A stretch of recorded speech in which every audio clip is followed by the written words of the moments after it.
ஒரு சிறிய கிராமத்தில் ராம் என்ற இளைஞன் வாழ்ந்து வந்தான். வாழ்க்கையில் சாதிக்க வேண்டும் என்ற தீவிர ஆசை இருந்தது. ஆனால் தொடர்ச்சியான தோல்விகள் அவன் மனதை உடைத்துவிட்டன. சுவாமி, நான் எந்த வேலை செய்தாலும் தோல்விதான் முடிவாகிறது. என் தன்னம்பிக்கை முழுவதும் சிதறிப்போய்விட்டது. நான் எப்படி வெற்றி பெறுவது? ஞானி ராம், என்னுடன் வா. ஞானி ராமை ஒரு தோட்டத்திற்கு கூட்டிச் சென்றார். அங்கே 2 செடிகள் இருந்தன. ஒரு பெரணி, மற்றொன்று மூங்கில்.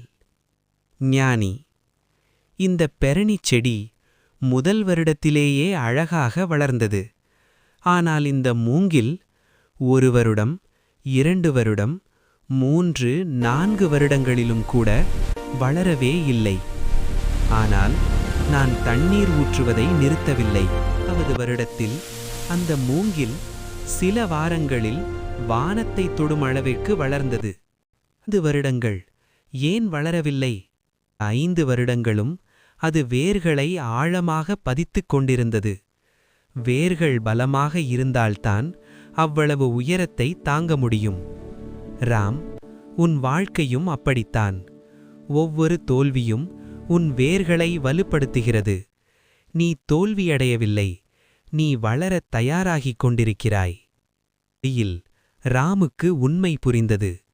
தன்னம்பிக்கை ஒரே நாளில் வருவதல்ல, அது தொடர்ந்த முயற்சியால் கட்டியெழுப்பப்படுவது.